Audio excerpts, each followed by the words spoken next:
관봉권 띠지 사건에 검찰 수사관들이 빠져나가려다 결국 스스로 무덤을 팠습니다. 청문회장에서 이들이 내놓은 답변은 딱 하나였어요. 기억나지 않는다.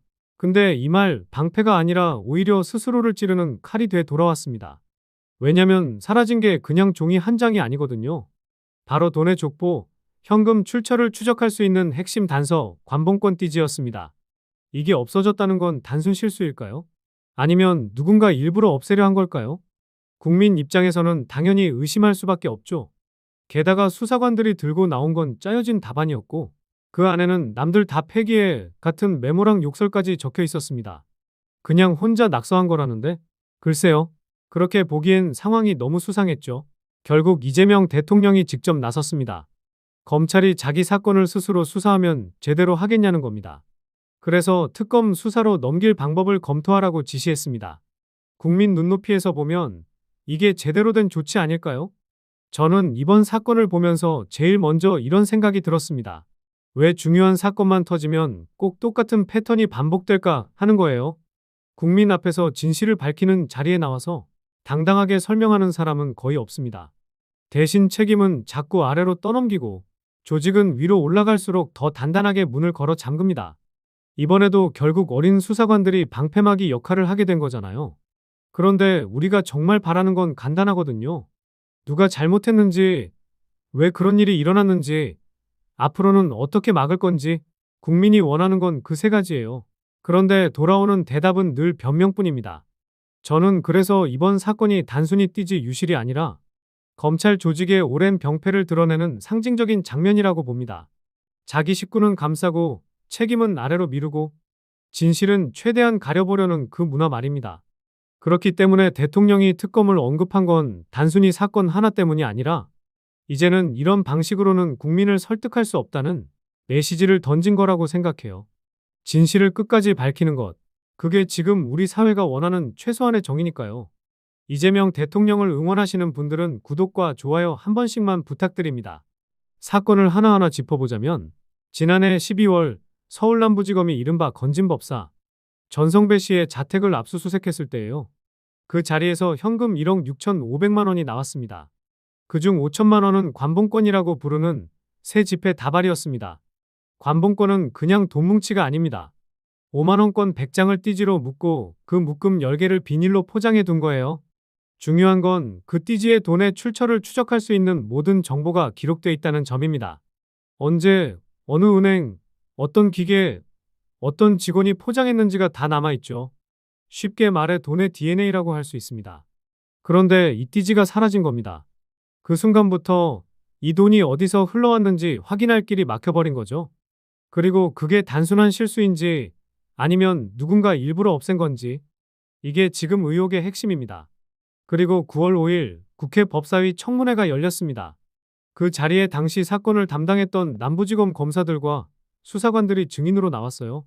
지휘부였던 검사들은 이렇게 말했습니다. 우리는 분명 원형 보존 지시를 내렸다. 증거를 훼손하라는 지시는 없었다. 즉, 윗선은 지시 책임이 없다고 선을 그은 거예요. 반면 수사관들은 뭐라고 했을까요? 기억나지 않는다. 그때 상황이 정신없어서 정확히는 모르겠다. 이런 식이었죠. 여러분 같으면 믿겠습니까?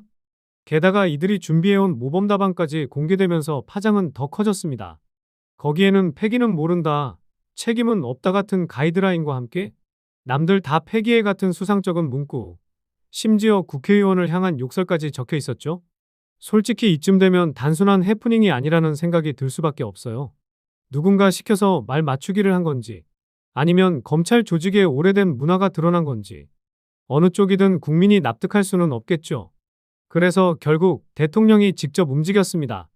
이재명 대통령은 법무부 장관에게 지시했어요. 검찰이 자기들 사건을 자기들이 수사하는 건 맞지 않다. 특검이 수사할 수 있는 방법을 검토하라. 이건 단순한 정치적 선언이 아니라 국민적 불신을 해소하기 위한 최소한의 조치였죠. 추미애 법사위원장도 목소리를 높였습니다. 이건 단순한 수사관의 실수가 아니라 윗선을 감추려는 검찰의 조직적 범죄일 수 있다. 그리고 이런 조직에 사건을 맡겨선 안 된다라고 직격탄을 날렸습니다. 저는 이 장면에서 9년 전 세월호 청문회가 떠올랐습니다. 그때도 핵심 증인들이 똑같이 말했죠. 기억나지 않는다. 모르겠다. 왜 항상 모르겠다고만 대답하는 건지 정말 지겹지 않나요? 결국 진실은 끝내 가려졌고 국민은 더 큰 분노와 좌절을 느꼈습니다. 이번 사건이 딱 그 패턴을 반복하는 것처럼 보이는 겁니다. 그때 우리가 배웠던 교훈이 뭡니까? 진실을 감추려는 순간 그 대가는 더 커진다는 거였죠. 관봉권 띠지 사건도 마찬가지라고 생각합니다.